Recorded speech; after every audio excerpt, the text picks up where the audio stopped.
Morning, Ira. Good morning. Ira, we are just waiting for a few more members to join, uh, and then we will start in some time. Sure. So, meanwhile, Uh, we can set can up I the have the access presentation. to share my screen, please? You don't have the access to share the No, screen? I can't. Second.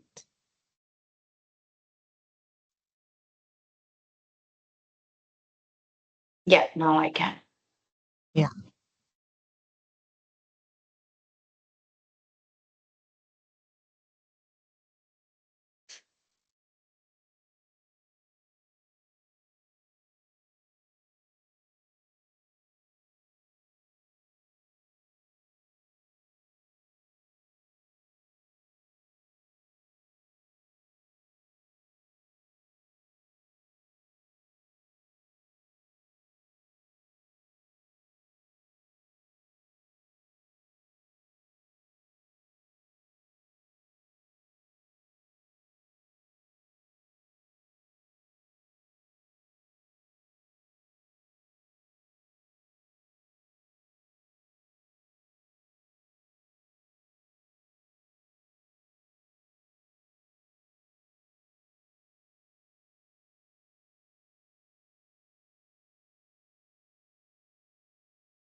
Hi, Ira. I believe we should start and not wait for more time. Okay, are we expecting to join more people? I have sent out a note, but I don't want to be waiting and holding you Sure, for that sure. long. Yeah. So let's start.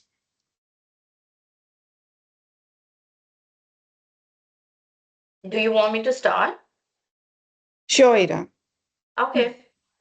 Thank you so much, everyone, for being here. I'm Ira Naim. I'm a clinical psychologist and also the founder of Mir Psychiatry Clinic.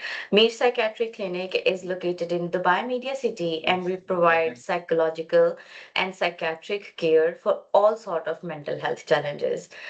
That's about the intro, but let's talk about what we all have been feeling for the past few days.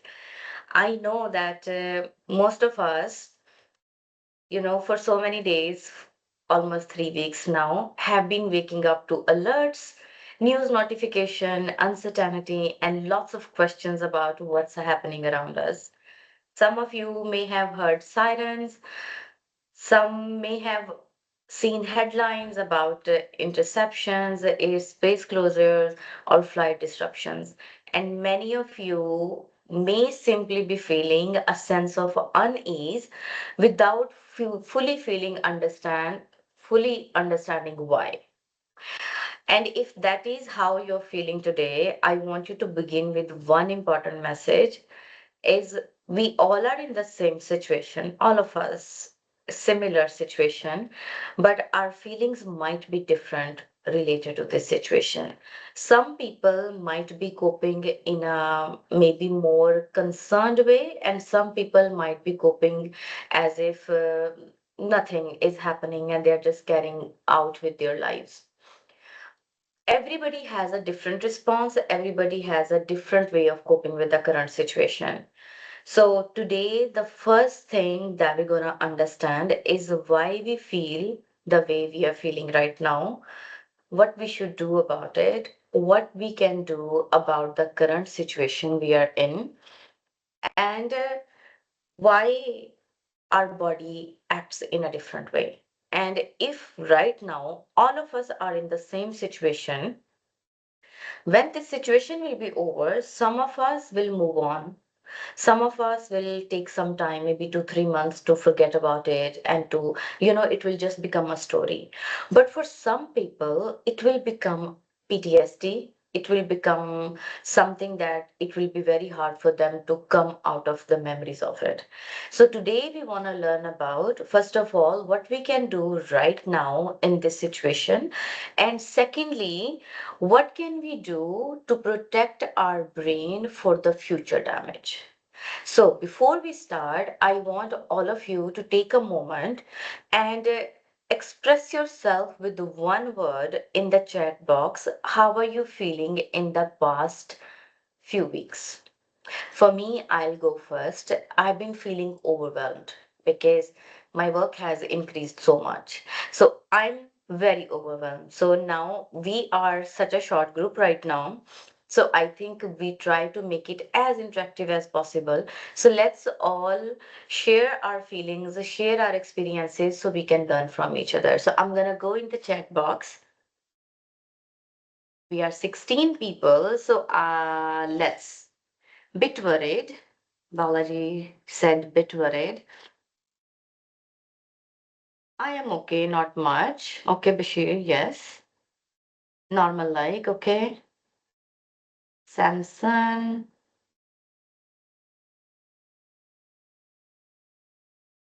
confused, but I'm okay. Mm-hmm.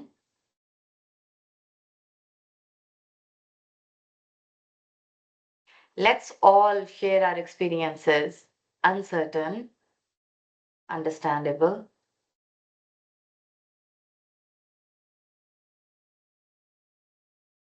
Okay with the belief that this too will pass. Yes, definitely. That's all we can hope for it right now.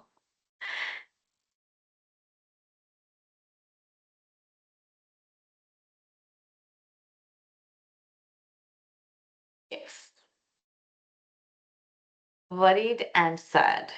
Yes, I also feel very sad. Actually, yesterday I felt very sad, not for myself, but for my city. I just felt like, oh my God, we don't want this. Thank you so much, everyone, for sharing your experiences. And as you can see, even in this chat box, some people are okay, and some people are more sad, some people are more worried, some people are more concerned, some people will be hopeless, some people will be hopeful.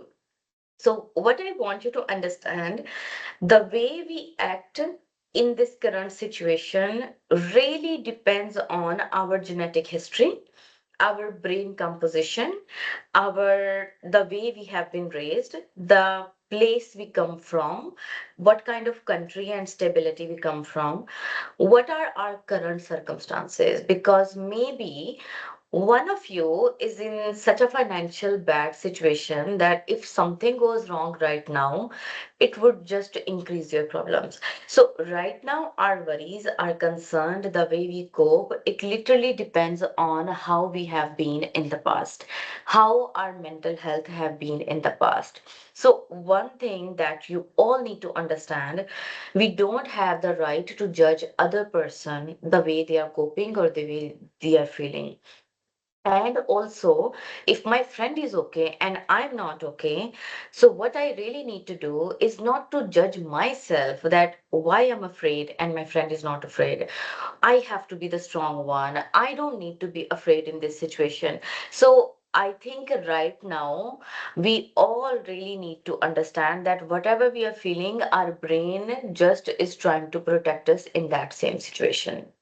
Now, when it comes to current situation in UAE, and I think all of you understand, just 30 minutes ago, we heard a big boom.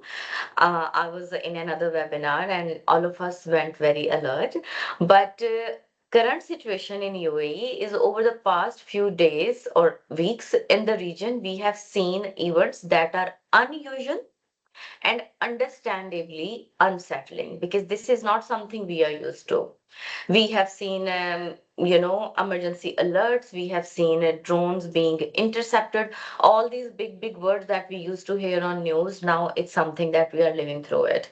Disruptions in air travel, people stocking supplies, people feeling worried about if we run out of groceries or petrol or gas or electricity. All this creates a much more panic.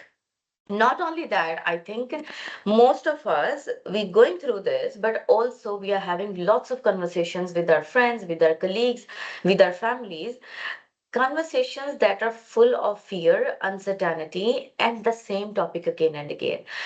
So, whenever our brain, and you need to understand, our brain is an organ. Let's establish this fact. Our brain is an organ. So, whenever our brain is in such a situation, it's very normal for us to ask these three questions to ourselves. The first question we ask is, am I safe? Second is my family safe? And the third is, what will happen next? The challenge is that uncertainty, when I don't know what's going to happen next, activates the brain more strongly than the actual danger.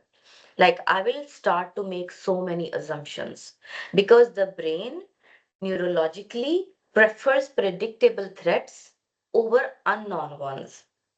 I would really want to know what's going to happen today rather than not knowing what's going to happen today.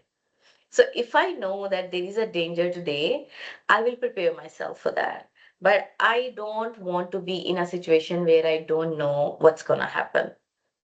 And this is why I think right now, many people say, and I have heard this statement so many times, is I know logically things are under control, but I still feel anxious.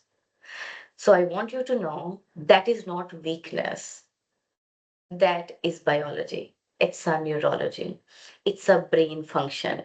Because if we look at the brain and body reaction, it's like whenever the brain detects a possible threat, there is one part, it's called amygdala, the very first circle. Amygdala activates the fight and flight response in our brain. And immediately, when amygdala activates this system, immediately our body begins to increase the heart rate, speed up breathing. My breathing is very heavy, my chest is very tight. The release of adrenaline and cortisol, it just increases so much. And my whole brain and my body goes into high alert mode. And I'm sure that you might have seen that whenever there is an alert on my phone, immediately I go in the state of alert. Okay. Now, going into this state of alert after listening to these sounds and listening to this alert is very normal body reaction because my brain makes me alert. So to understand that there is a danger or no, am I safe or no? However, what's not normal, once the alert is gone, once the sound is gone, you are safe, you are okay, then I know that danger is gone, but still my body is very tense. There is a muscle tension, something is happening in my stomach. Maybe I am still very agitated. Maybe my breathing is still very heavy. Maybe my heart rate is still very strong. Maybe I am still very shaky. So, this is the first thing. Our job as a human being is to protect our brain and body health. And it's normal to feel this high alert, but it's not normal to keep my brain and my body in this state of alert. Because if you stay like this for a longer period of time, it can convert into chronic stress, which leads towards anxiety, depression, PTSD. So, what we right now need to do is to understand whatever situation is happening, it's happening. My body is reacting the way it is supposed to react. But my job is to take care of my body that whenever I am not in danger, I do something to relax these hyperventilations. I do something to relax my body. And there is no better way or strategy than taking deep breaths to relax your body. And power of breath has been established and proven by so many researchers for so many years. And it's a strategy that you hear a lot on social media. Every doctor tells you, you know, you are supposed to take a deep breath, but I think somehow we just don't pay attention to that. But today, I want you to know one thing, that whenever my body is in alert mode, there is a very less oxygen supply to my brain neurons.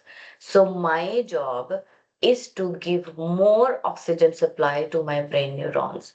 And how we can do that? It's very simple. I inhale from my nostrils. I keep that breath in my stomach for a few seconds, and then I take a long exhalation through my open mouth. And when I take the exhalation, I make it long and I make it with the sound. And in this way, first of all, our brain will have more oxygen. And secondly, my brain will get the message that I am safe. Because whenever we relax and take a deep breath, my brain realizes that there is no rush around me. I am absolutely fine.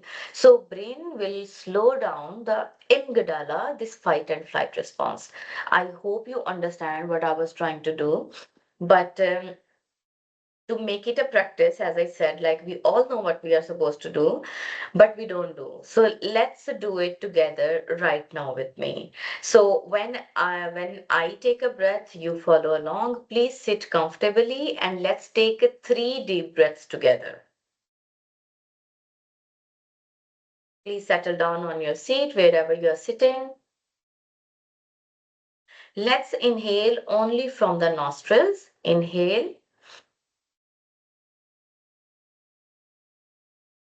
exhale.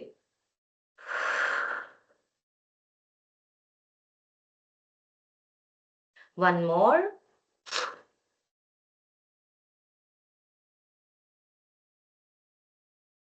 Exhale.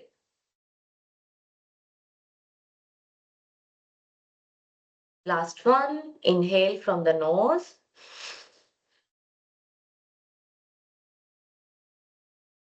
and exhale. So many people actually report that whenever they take deep breath, they feel there is more space in their chest and in their brain, as if now you have the more capacity to take more things from the world.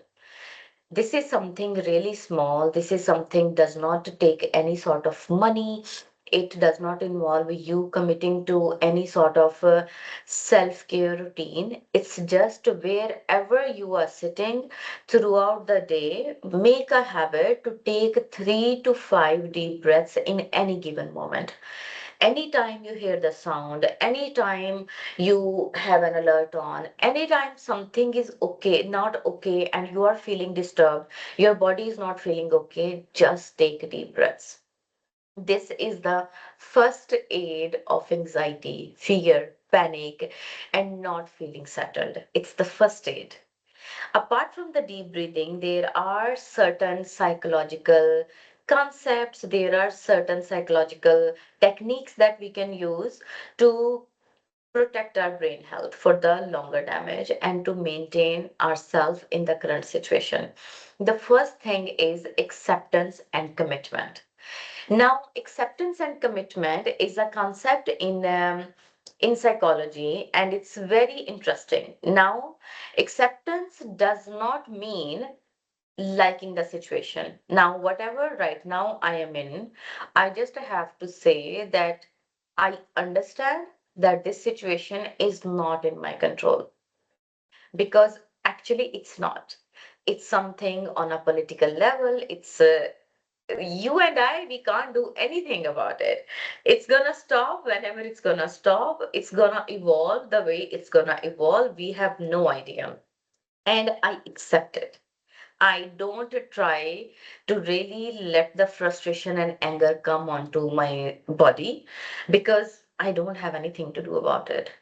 But I know that this situation is not in my control and I don't like it. It means acknowledging the reality without fighting my emotions. Yes, I am in this situation, but it makes me sad. I'm in this situation, but it makes me anxious. I'm in this situation and I am very concerned. I'm in this situation and I'm just fine. I don't like that my daily routine has been disturbed, but it is what it is. So just allowing myself to say that, it releases a lot of pressure, because human nature is, whenever we are in any circumstances that are not in our control, and it's not only the current situation, it's you with your manager, you with your relationships, you with your health. There are many times, there are situations that are not in your control. So the moment we feel like it's not in my control, we start to feel helpless, we start to feel trapped, we start to feel like frustrated and angry. Now you have to acknowledge it. You have to understand and connect with your body to understand what emotions I'm feeling in this situation. And second is commitment. Now, commitment means I know the situation is not in my control, but what do I want to do in this situation? What's in my control?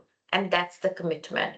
For example, for me, I choose to show up every day to my clinic, and I choose awareness for myself and for the people around me, which is why I've been doing, non-stop webinars, just being out there to spread awareness about it.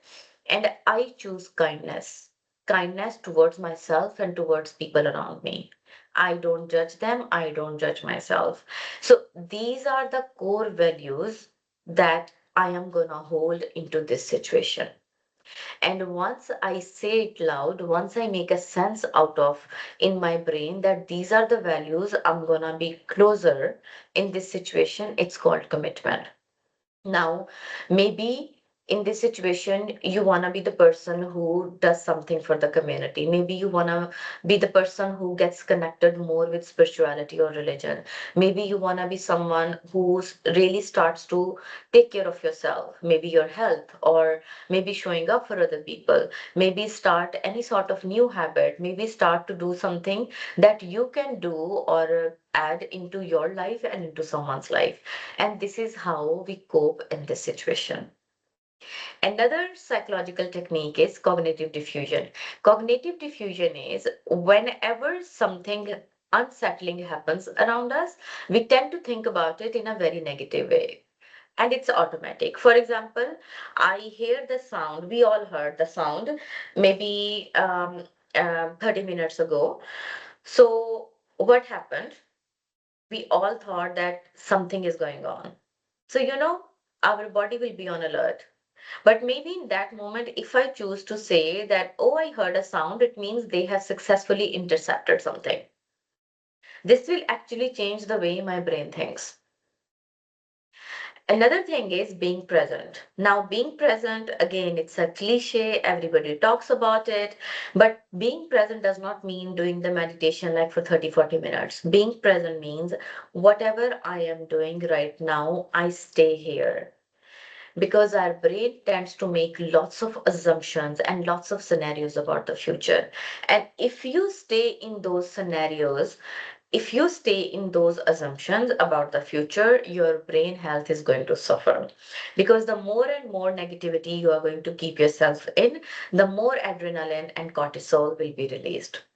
Now, when it comes to a lot of release of cortisol and adrenaline, what's something that we can do to diffuse that adrenaline from my body at the end of the day?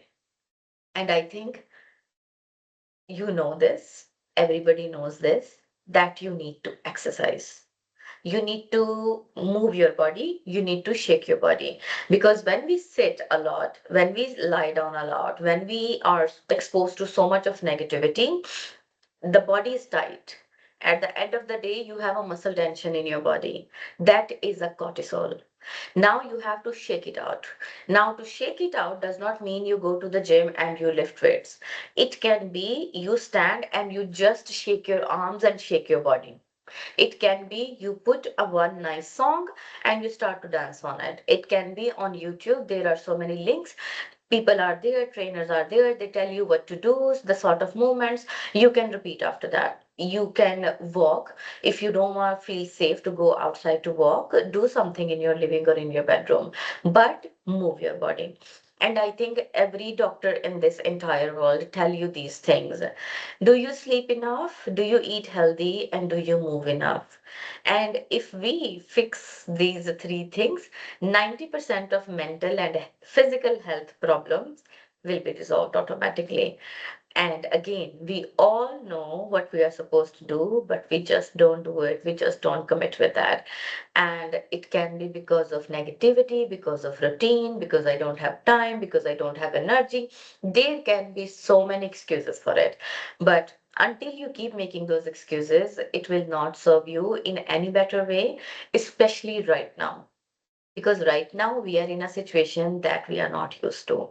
So move your body, get a good sleep, and also maybe, you know, eat healthy. Because anytime when you eat very heavy before you are going to bed, you are going to feel very groggy. Now, apart from all of this, there is one very research proven technique, and it's called journaling. Most of the men, they don't like to journal because they have never been taught. They feel shy, they feel embarrassed, they feel like this is girlies things. So most men, they don't like to do yoga, they don't like to do journal, they don't like to pay attention. But what I would really want to say that anytime we start to write about any certain situation, our amygdala calms down. Why? Because the frontal lobe gets activated whenever we write. So take a screenshot of the screen, and there are prompts for you to do journaling. And do journaling using these prompts every day. And this will give you a bit of relief to your brain so you don't end up developing something when this situation is over, and you manage this whole situation in a very good way. Exercise and movement, we spoke about it. It can be aerobics, it can be walk, it can be stretch, it can be yoga, it can be anything you can do in your house or outside your house if it's safe. So social support and community is, of course, it's a very big one. Talking about it, maybe connecting with friends, it can really help us to feel stronger together, feel like I'm not alone. However, one thing that we really need to be careful about, and I've been talking about it a lot, is I don't need to keep talking about the same situation and again and again and again. Right now, what do I need? I need a break from this topic. And short breaks from this topic is really going to protect my brain in the long run. So when you speak with your friends, when you connect with your family, try to talk about other things but this. You can talk about it, but no need to really prolong the conversations about it because the more we hear these words, the more our brain stays in alert.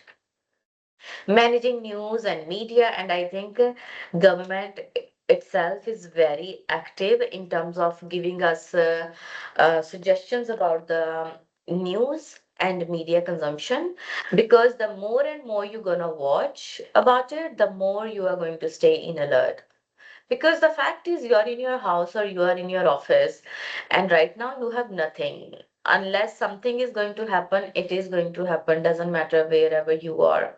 So the more and more you're gonna watch the news, the more your brain is gonna be in alert. And again, I will repeat, right now our goal is to give ourselves some breaks from whatever is happening. So set healthy boundaries with how much news do you listen, what kind of channels do you listen, because channels from outside of Dubai, they are creating stories that we are not going through that. So try not to rely on channels that you don't trust and are not good for you. Um, the key takeaways from today's session mainly are we are feeling whatever we are feeling and it's normal. Now, these feelings affect my body in a certain way because my brain gets activated. Now, my brain gets activated means it affects my body. What can I do about that? I can move myself, I can take deep breathings, I can do so much actually to relax my body, to relax my brain, and I can accept that situation is not in my control, but I am gonna choose what to do about myself in this situation. And if you have all these resources, if you've been practicing all of this, and still you feel like your anxiety and your fear is unmanageable, it's affecting your sleep, it's affecting your daily life, it's affecting your relationships, it's affecting your health, and you have done all of this, but still you are feeling in this way, then maybe it's time for you to seek professional help. However, if you are able to manage by yourself, there is no need to seek professional help. But if you can't, there is no harm to seek professional help. Thank you so much, everyone. I'm so glad that you all are here and you took this time to maybe little bit pay attention to your mental health. And thank you so much for your manager to arrange this webinar. I'm gonna go in the Q&A. Any type of question do you have from me? Please feel free to ask. Any sort of experience do you want to share with us? Please feel free to unmute yourself and share with us. We can learn from each other. And when we hear from each other, it really makes us feel that I'm not alone. Thank you so much.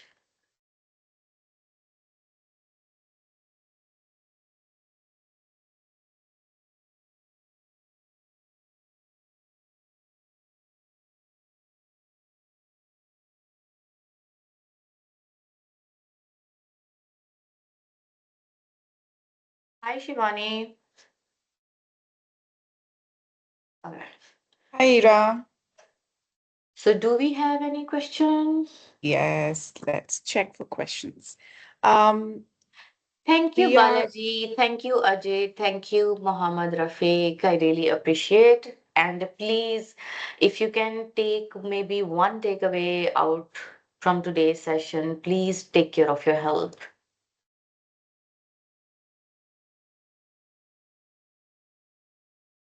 Thanks, Ira. And yes, we are open to taking questions. So feel free to put in your questions in the chat box, or if you like, you can unmute yourself as well and have a quick discussion with Ira if you have any doubts. Yes, Balaji, breathing technique is very useful because it provides us more clear oxygen directly to our brain neurons, especially when you take from your nostrils. Thank you for sharing that.